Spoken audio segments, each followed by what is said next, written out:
जय हिंद दोस्तों, आप देख रहे हैं अध्ययन केंद्र। इस वीडियो के माध्यम से अभी हम पढ़ेंगे लुसेंट ऑब्जेक्टिव का बुक, जिसमें हमारा चल रहा है भारतीय अर्थशास्त्र। और आज जो हमारा एक्सरसाइज है मुद्रा एवं बैंकिंग, काफ़ी इंपॉर्टेंट है, ध्यान से देखिएगा। पर इससे पहले अगर आप मैथ पढ़ना चाहते हैं तो अध्ययन केंद्र मैथ सर्च कीजिएगा। लिंक या तो डिस्क्रिप्शन बॉक्स में या तो यूट्यूब पर सर्च कर लीजिएगा। वहाँ अभी सगीर अहमद का मैथ का बुक चल रहा है, वहाँ भी आप ज्वाइन कर लीजिएगा। चलो देखते हैं, पहला प्रश्न है यहाँ हमारा, मुद्रा स्वयं मुद्रा का निर्माण करती है। यह परिभाषा किसने प्रस्तुत किया?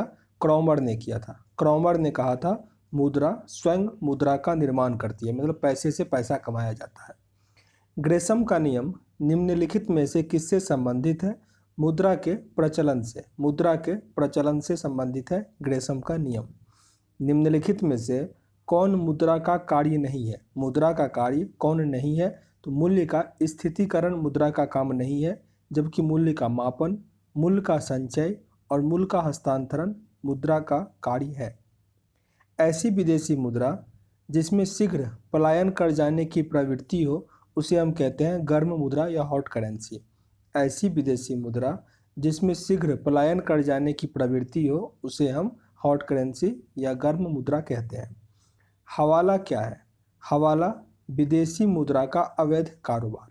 विदेशी मुद्रा का अवैध कारोबार हवाला कहलाता है। आगे प्रश्न है, हार्ड करेंसी से तात्पर्य क्या है? ये काफ़ी इंपॉर्टेंट प्रश्न है। हार्ड करेंसी से क्या तात्पर्य है? वह मुद्रा जिसकी आपूर्ति मांग की अपेक्षा कम हो। मार्केट में कम है पर मांग अधिक है, उसे हम क्या कहेंगे? Hard currency. जैसे कि डॉलर, यूरो, ये सब क्या हुआ? दिरहम, ये सब हार्ड करेंसी है। जबकि सॉफ्ट करेंसी क्या हुआ?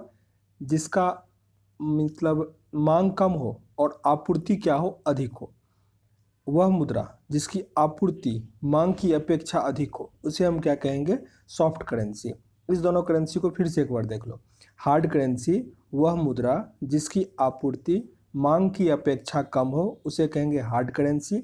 और सॉफ्ट करेंसी वह मुद्रा जिसकी आपूर्ति मांग की अपेक्षा अधिक हो। Option number B. जिस मुद्रा में भुगतान करने पर लेनदार कानूनी तौर पर स्वीकार करने से इनकार नहीं कर सकता, उसे हम कहते हैं विधीय ग्राह्य मुद्रा। विधीय ग्राह्य मुद्रा मतलब संवैधानिक मुद्रा। जैसे हमारे इंडिया में रुपया हमारा क्या है? विधि ग्राह्य मुद्रा है। अगर कोई दुकानदार रुपया लेने से मना कर देगा, मतलब वैसे ही रुपया लेने से मना कर सकता है, हम सामान खरीदेंगे तब अगर भारतीय रुपया लेने से मना कर देगा तो हम उसे क्या कर सकते हैं? कानूनी कार्रवाई कर सकते हैं, ठीक ना। लेकिन अगर भारत में हम डॉलर दें तो दुकानदार मना भी कर सकता है। वो विधि ग्राह्य मुद्रा हमारा नहीं है। इस प्रश्न को फिर से रिपीट कर लो। जिस मुद्रा में भुगतान करने पर लेनदार कानूनी तौर पर स्वीकार करने से इनकार नहीं कर सकता, वो क्या है? विधि ग्राह्य मुद्रा। आगे, सस्ती मुद्रा से क्या अभिप्राय है? सस्ती मुद्रा क्या होता है? देश की मुद्रा का अंतर्राष्ट्रीय बाजारों में आसानी से उपलब्ध होना। देश की मुद्रा का अंतर्राष्ट्रीय बाजारों में आसानी से उपलब्ध होना, वो कहलाता है सस्ती मुद्रा। आंसर क्या बनेगा? ए।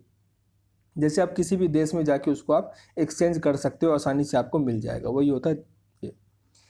आगे प्रश्न है 10वां, किस देशों की मुद्रा प्रायः हार्ड करेंसी होती है? जो भी देश विकसित होगा, विकसित देशों का करेंसी कैसा होता है? हार्ड करेंसी होगा।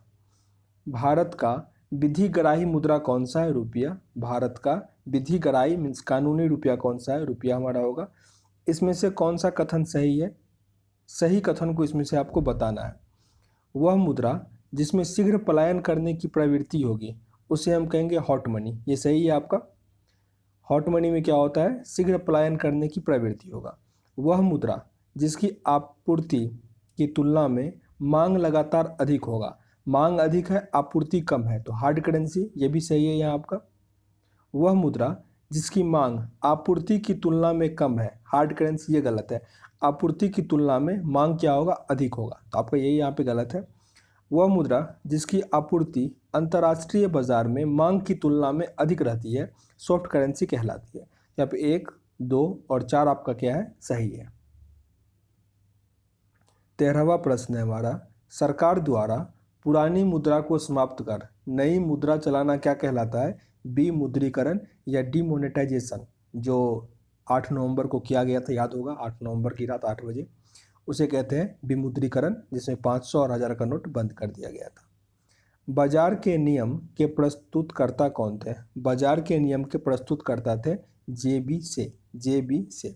मुद्रा संकुचन का कारण होता है, मुद्रा संकुचन का कारण होता है माल एवं सेवाओं की पूर्ति की तुलना में मुद्रा की पूर्ति में कमी। माल एवं सेवाओं की पूर्ति की तुलना में मुद्रा की पूर्ति हो जाएगा, मतलब मुद्रा की पूर्ति में कमी होगा, उसे हम कहेंगे मुद्रा संकुचन।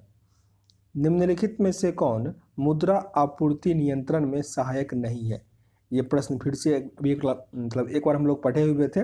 तो मुक्त बाजार नीति को नियंत्रित नहीं करता है, जबकि बैंक दर नीति, मुद्रा आरक्षित अनुपात और मार्जिन आवश्यकता में परिवर्तन।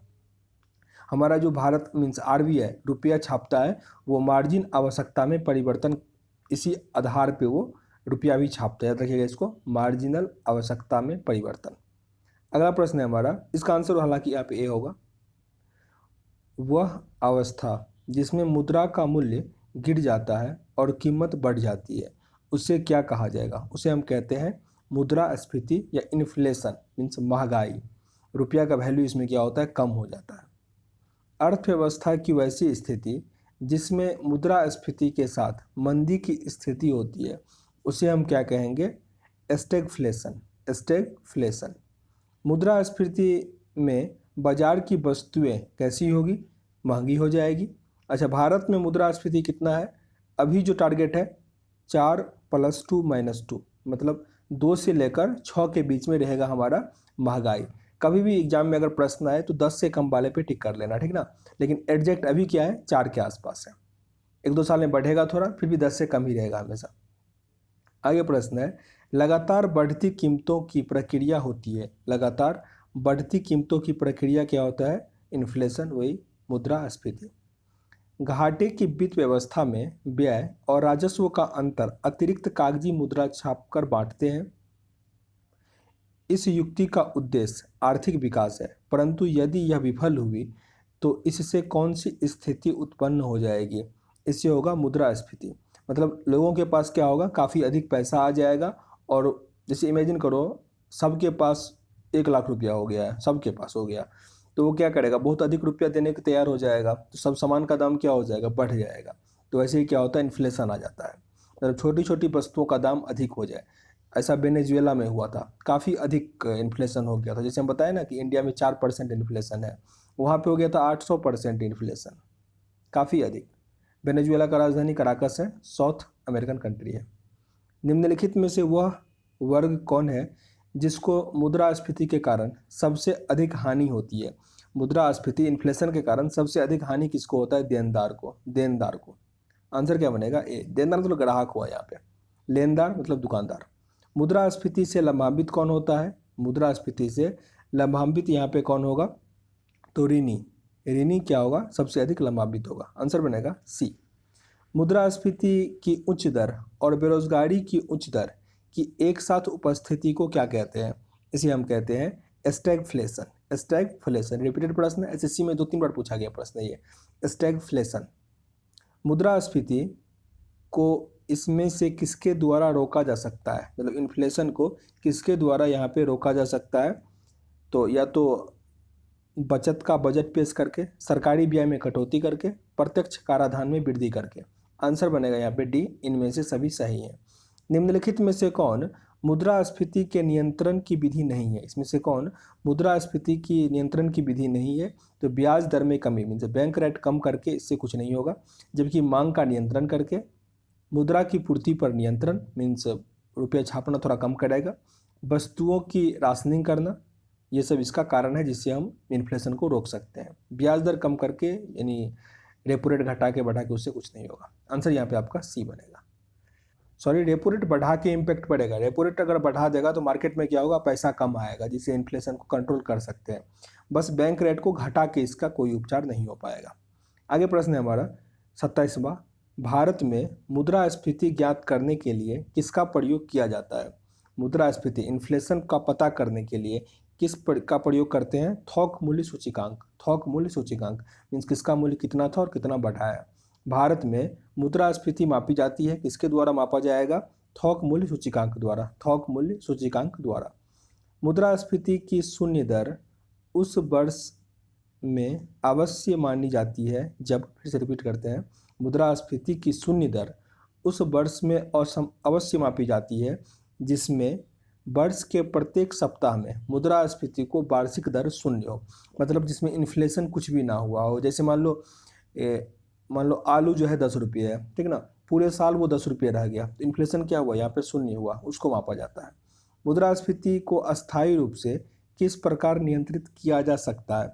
उसे नियंत्रित करने के लिए हम क्या कर सकते हैं, मुद्रा आपूर्ति की वृद्धि पर नियंत्रित कर। इसको ऐसे समझो कि मुद्रा का आपूर्ति कम करके, इतना हार्ड लाइन लिख दिया है। या फिर बैंक रेट बढ़ा देगा तो क्या होगा, मार्केट में जो पैसा आ रहा है उसमें आना कमी हो जाएगा। मार्केट में जब भी पैसा नहीं आएगा, इन्फ्लेशन भी क्या हो जाएगा, कम हो जाएगा। आंसर यहाँ पे आपका सी बनता है।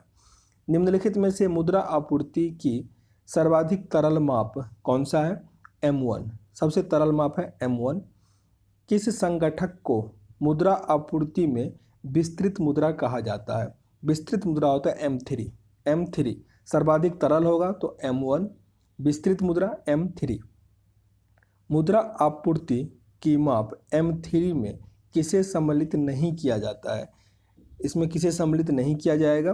तो जनता के पास नगद मुद्रा, उसको शामिल किया जाएगा। बैंकों की मांग जमा, ये भी होगा।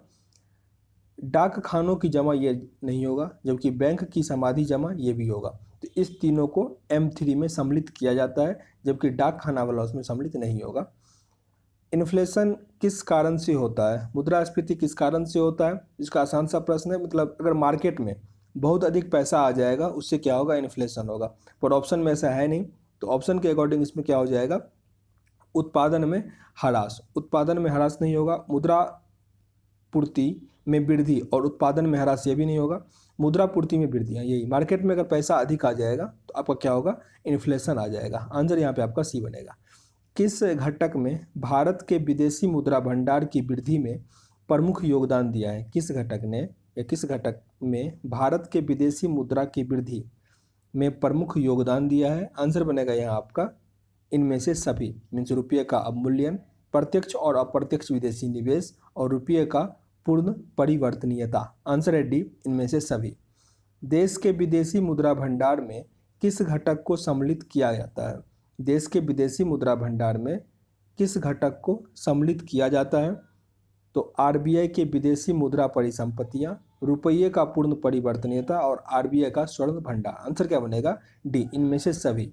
मीन्स रुपये का जो हमारा स्टेबिलिटी है, जो रुपया घट गया है बढ़ गया, वो किस पे डिपेंड करता है, इन तीन पहलुओं पर डिपेंड करता है। भारतीय मुद्रा रुपये का आधिकारिक विनिमय दर संबंधित है। रुपये का आधिकारिक विनिमय दर किससे संबंधित है? तो चुनी हुई विदेशी मुद्राओं के समूह से। मतलब कभी डॉलर से भी, कभी मतलब रियाल से भी कर सकते हैं, तो वो जितना मार्केट में चुना गया उसके अकॉर्डिंग। भारत में सर्वप्रथम पत्र मुद्रा का चलन कब प्रारंभ हुआ? पत्र मुद्रा का प्रचलन कब से प्रारंभ हुआ? 1806 ईस्वी से। 1806 ईस्वी से। भारत की विदेशी मुद्रा का सर्वाधिक खर्च किस पे होता है? भारत की विदेशी मुद्रा का सर्वाधिक खर्च किस पे होता है? पेट्रोलियम के आयात पर। पेट्रोलियम के आयात पर। आंसर बनेगा अपना सी। काली मुद्रा की सबसे मान्य परिभाषा है। काली मुद्रा मीन्स कहते हैं ब्लैक मनी। उसका सबसे मान्य परिभाषा क्या है? कि वह आय जिस पर अपवचन नहीं हुआ या जिस पे टैक्स हमने नहीं दिया, वो क्या होता है? Black money. अवमूल्यन शब्द का अर्थ क्या होता है? अवमूल्यन शब्द का अर्थ क्या होता है? अन्य मुद्रा की तुलना में स्वदेशी मुद्रा की मूल्य को घटना। अन्य मुद्रा की तुलना में स्वदेशी मुद्रा के मूल्य को घटना ही क्या कहलाता है? अवमूल्यन। आंसर बनेगा ए। इस पे बैन लगा सकता है, मतलब कोई देश बार बार इसको नहीं कर सकता, ठीक ना। तो आंसर बनेगा यहाँ पे ए। निम्नलिखित में से कौन सा कथन सही है? अवमूल्यन से विदेशी बाजार में निर्यात सस्ता हो जाता है और अवमूल्यन से घरेलू बाजार में आयात महंगा हो जाता है। दोनों सही है। आंसर बनेगा सी, उपरोक्त दोनों सही है। अवमूल्यन का उद्देश्य क्या होता है? अवमूल्यन का उद्देश्य क्या होता है? तो निर्यात को प्रोत्साहन करना। जैसे जिस देश में मैन्युफैक्चरिंग अधिक होगा, जैसे चाइना, जब वो निर्यात करने लगता था तो अवमूल्यन कर देता था, मतलब उसके रुपये का वैल्यू क्या होता था? कम हो जाता था, जिससे सभी कंट्री उससे निर्यात मतलब आयात कर पाते थे, ठीक ना। तो बार बार ऐसा करता था, जिसके कारण अभी वो इतना स्ट्रांग हो गया है। तो अब बाद में उसको क्या कर दिया गया, बैन कर दिया गया। मतलब अब वो नहीं कर पाएगा अवमूल्यन बार बार। उसके लिए क्या होना चाहिए कि कोई फिक्स करेंसी नहीं होना चाहिए। जैसे आप पहले पढ़ते होगे कि चीन का करेंसी क्या था, युआन था। चीन का करेंसी युआन था। अब क्या है, चीन का करेंसी रिम्बीबी है। तो वो अवमूल्यन कर लेता था। अब याद रखना, चीन का करेंसी रिम्बीबी है और अवमूल्यन वो अब नहीं करेगा। हाँ, छुप के कर सकता है पर उस पर नज़र रखी जाती है। अगला प्रश्न है हमारा, भुगतान। अच्छा, एक प्रश्न और आ सकता है कि अवमूल्यन करना किस देश के लिए अच्छा है। तो जो मैन्युफैक्चरिंग हब है, जो वस्तुओं का निर्यात करता है, उसके लिए। भुगतान संतुलन के विपरीत होने की दशा में निम्नलिखित में से कौन सा कदम स्थिति सुधारने में सहायक होता है। अवमूल्यन। अवमूल्यन आंसर है बी। अब तक भारतीय रुपये का कितनी बार अवमूल्यन किया जा चुका है। 3 बार। 3 बार किया जा चुका है। भारतीय रुपये का सर्वप्रथम किस वर्ष अवमूल्यन किया गया था। 1949 में। 1949 में। और अंतिम बार अवमूल्यन कब किया गया था। अंतिम बार अवमूल्यन कब किया गया था। 1991। 1991 में। किस वर्ष भारतीय रुपये का 2 चरणों में अवमूल्यन किया गया था। 2 चरणों में अवमूल्यन किया गया था 1991 में ही, जब तीसरी बार किया गया था। जुलाई 1991 में भारतीय रुपये के 2 चरणों में अवमूल्यन किया गया। प्रथम चरण में भारतीय रुपये का अमेरिकी डॉलर की तुलना में कितना अवमूल्यन किया गया। 20%। 20%। आंसर क्या बनेगा, ए। भारतीय मुद्रा का पूर्ण परिवर्तनीय बजट सॉरी भारतीय मुद्रा का पूर्ण परिवर्तनीय बनाया गया है। पूर्ण परिवर्तनीय कब बनाया गया। 1993-94 के केंद्रीय बजट में। 1993-94 के केंद्रीय बजट में। रुपया को चालू खाते में पूर्ण परिवर्तनीय कब घोषित किया गया। 19 अगस्त 1994। 19 अगस्त 1994। वर्तमान में भारत में रुपये की पूर्ण परिवर्तनीयता लागू है। भुगतान संतुलन के किस पे, रिपीट कर लो इसको। वर्तमान में भारत में रुपये की पूर्ण परिवर्तनीयता लागू है। भुगतान संतुलन में चालू खाते पर ये लागू होता है। आंसर क्या बनेगा, सी। गिल्ट एज्ड बाजार किससे संबंधित है। ये कई बार पूछा गया प्रश्न है। ये संबंधित है सरकारी प्रतिभूतियों से। गिल्ट एज्ड बाजार संबंधित है सरकारी प्रतिभूतियों से। आंसर बनेगा सी। निम्नलिखित में से कौन सा बैंक भारत का केंद्रीय बैंक है। तो रिजर्व बैंक ऑफ इंडिया क्या है। रिजर्व बैंक ऑफ इंडिया केंद्रीय बैंक है। भारत का सबसे बड़ा बैंक कौन सा है। भारत का सबसे बड़ा बैंक कौन सा होगा। अगर ऑप्शन में रिजर्व बैंक होगा तो रिजर्व बैंक। आंसर बनेगा ए। भारत में किसे बैंकों का बैंक कहा जाता है। तो रिजर्व बैंक ऑफ इंडिया, भारतीय रिजर्व बैंक। आंसर क्या बनेगा, ए। बैंक में नई शाखा खोलने का लाइसेंस, बैंक की नई शाखा खोलने का लाइसेंस किसके द्वारा प्रदान किया जाता है। आरबीआई के द्वारा, means reserve bank of India के द्वारा। आंसर बनेगा सी। आरबीआई का मुख्यालय कहाँ स्थित है। मुंबई में। आरबीआई का मुख्यालय मुंबई में स्थित है। भारतीय रिजर्व बैंक का कार्य नहीं है। इसमें से कौन सा कार्य भारतीय रिजर्व बैंक का नहीं है। तो आयातकर्ता को ऋण देना, निर्यातकर्ता को ऋण देना। आरबीआई कभी भी बैंक को ही ऋण देगा, किसी और को नहीं देगा, ये गलत हो जाएगा। करेंसी नोट जारी करता है, मुद्रा योजना बनाएगा और भारत के सभी बैंकों को नियंत्रित करता है। तो ये तीनों कार्य करता है आरबीआई, जबकि आयात निर्यात या फिर किसी पर्सनल इंडिविजुअल को लोन देना वो काम आरबीआई नहीं करता है। अच्छा, यहाँ बता रहे थे आरबीआई का हेडक्वार्टर मुंबई। जिस भी बैंक के लास्ट में बैंक ऑफ इंडिया लगा होगा उसका हेडक्वार्टर मुंबई ही होगा। भारतीय रिजर्व बैंक का कार्य इसमें से कौन सा नहीं है। तो जनता से जमा स्वीकार करना ये बैंक नहीं करता है, जबकि नोट निर्गमन सरकार का बैंक और बैंकों का बैंक आरबीआई है। व्यापारिक बैंकों द्वारा जनित साख का नियंत्रण कौन करता है। साख का नियंत्रण करता है भारतीय रिजर्व बैंक। भारतीय रिजर्व बैंक। भारत में करेंसी नोट जारी कौन करता है। Reserve bank. करेंसी नोट कौन करता है। Reserve bank. भारत के विदेशी विनिमय संचय का प्रतिरक्षक है। भारत में विदेशी एफडीआई जो आता है उसका प्रति संरक्षक कौन है। वो भी है भारतीय रिजर्व बैंक। आंसर बनेगा डी। भारत में केंद्रीय मुद्रा जारी करने वाला बैंक, केंद्रीय मुद्रा जारी करने वाला बैंक भी भारतीय रिजर्व बैंक। भारत में केंद्रीय बैंक के सभी कार्यों को कौन सा बैंक संपादित करता है। भारत में केंद्रीय बैंक के सभी कार्यों को कौन सा बैंक संपादित करता है। वो बैंक है आपका भारतीय रिजर्व बैंक। आंसर बनेगा यहाँ पे डी। भारत का आर्थिक सर्वेक्षण प्रत्येक वर्ष सरकारी तौर पर प्रकाशित किया जाता है। किसके द्वारा ये प्रकाशित किया जाता है? वित्त मंत्रालय के द्वारा, वित्त मंत्रालय के द्वारा। आंसर है यहाँ पे ए। निम्नलिखित में से किस बैंक में कोई व्यक्ति अपना खाता नहीं खोल सकता है? तो रिजर्व बैंक में। रिजर्व बैंक में कोई इंडिविजुअल अपना खाता नहीं खोल सकता है। वह भारतीय राज्य जिसका वित्तीय लेन देन भारतीय रिजर्व बैंक के माध्यम से नहीं होता है, वो कौन सा राज्य है? जम्मू कश्मीर। जम्मू कश्मीर। भारतीय रिजर्व बैंक की मुद्रा नीति का उद्देश्य नहीं है। भारतीय रिजर्व बैंक की मुद्रा नीति का उद्देश्य इसमें से कौन सा नहीं होगा? तो सामाजिक न्याय सुनिश्चित करना ये नहीं है, जबकि आर्थिक विकास को प्रोत्साहन करना, वांछित दिशा में सीधा क्रेडिट और मुद्रास्फीति मीन्स इन्फ्लेशन के दबाव को नियंत्रित करना। ये प्रश्न कई बार आता है कि महंगाई जो होता है उसको कौन नियंत्रित करता है? तो आरबीआई करता है, ठीक ना। ये प्रश्न याद रखना। आंसर यहाँ पे डी होगा। उद्देश्य क्या नहीं है? तो न्याय को सुनिश्चित करना आरबीआई का काम नहीं है। अगला प्रश्न है भारतीय रिजर्व बैंक से संबंधित निम्नलिखित कथनों में से अध्ययन कीजिए। मीन्स इसमें से कौन कौन सा कथन आरबीआई के बारे में सही है, ये आपको बताना है। तो यह शीर्ष बैंक है, सही है। यह मुद्रा आपूर्ति को नियंत्रित करता है, ये भी सही है। यह व्यापारी घराने को ऋण देता है, नहीं, कभी भी किसी घराने को ऋण नहीं देगा। यह नाबार्ड के कार्यों को निरीक्षित करता है, ये भी सही है। तो 1, 2 और 4 हमारा सही है। आंसर क्या बनेगा? डी। भारतीय रिजर्व बैंक की लेखा वर्ष की अवधि होती है, मीन्स उसका जो लेखा वर्ष होता है, बजटीय वर्ष जो होता है, वो कब से शुरू होता है? जुलाई से जून तक। जुलाई से जून तक। आंसर बनेगा बी। भारतीय रिजर्व बैंक के नोट निर्गमन विभाग के पास हर समय कम से कम कितने मूल्य का स्वर्ण कोष रहना चाहिए? कितने मूल्य का स्वर्ण कोष रहना चाहिए? आंसर क्या बनेगा? 115 करोड़ का। होता क्या है कि अगर आपको बैंक खोलना है तो 200 करोड़ चाहिए, इसमें कि 115 करोड़ का क्या होना चाहिए? मतलब सोना होना चाहिए, और 85 करोड़ का क्या होना चाहिए? करेंसी होना चाहिए। तो कितने मूल्य का स्वर्ण कोष होगा? 115 करोड़ का। इंपीरियल बैंक की स्थापना किस वर्ष की गई थी? इंपीरियल बैंक जो बाद में एसबीआई बन गया, इंपीरियल बैंक की स्थापना कब हुई थी? 1921 में। 1921। आंसर है बी। 10 रुपये के नोट पर किसका हस्ताक्षर होता है?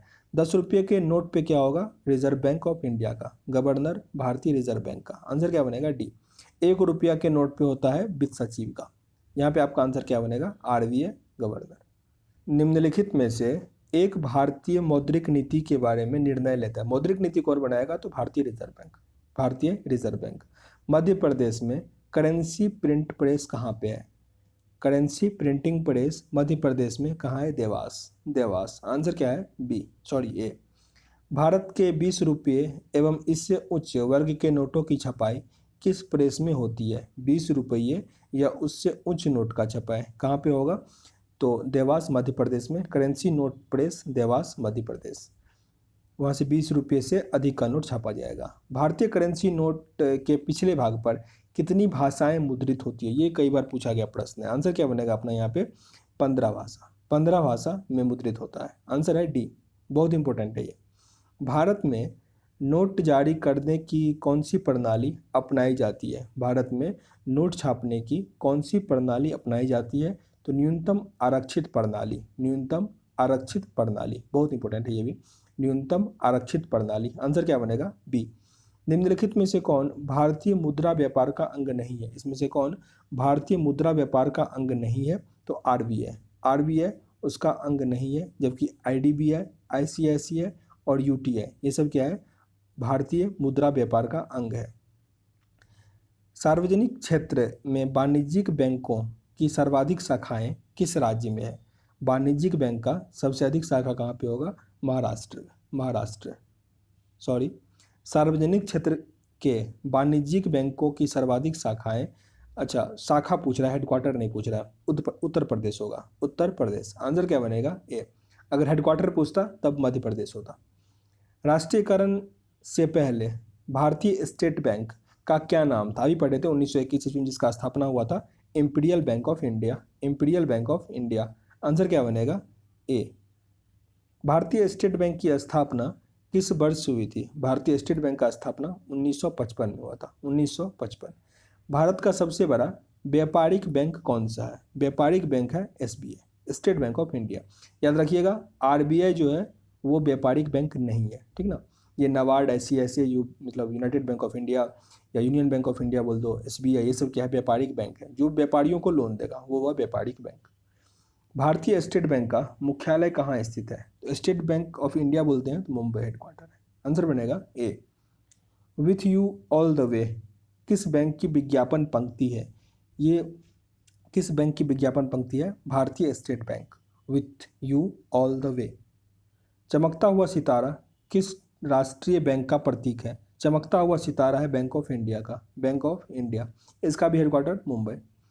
पड़ोसी देश अफगानिस्तान में अपनी शाखा खोलने वाला भारत का प्रथम राष्ट्रीयकृत बैंक कौन सा है? Punjab national bank, Punjab national bank. केनाफिना, अच्छा एक और प्रश्न है, आरबीआई, आरबीआई का एक हेडक्वार्टर तो मुंबई में है, एकमात्र ब्रांच उसका विदेश में है वो है इंग्लैंड में, इंग्लैंड में, याद रखना आरबीआई का एक और ब्रांच कहाँ पे है? इंग्लैंड में। केनाफेला किस भारतीय राष्ट्रीयकृत बैंक का अनुषंगी संस्था है? ये है कैनरा बैंक का, कैनरा बैंक। आंसर बनेगा ए। भारतीय बैंकों का अधिकतम शाखाएं कहाँ पे है? भारतीय बैंकों का सबसे अधिक शाखा कहाँ पे है? यूके, यूनाइटेड किंगडम, मतलब इंग्लैंड में। आंसर क्या बनेगा? बी। भारत में सर्वाधिक शाखाएं किस विदेशी बैंक की है? भारत में सर्वाधिक शाखाएं किस विदेशी बैंक का है? तो स्टैंडर्ड चार्टर्ड बैंक का, काफ़ी महंगा बैंक है, यूएसए का बैंक है, स्टैंडर्ड चार्टर्ड बैंक। भूमि विकास बैंक का क्या तात्पर्य है? भूमि विकास बैंक का क्या तात्पर्य है? जब भी भूमि विकास हो, किसान हो, ये सब क्या होता है?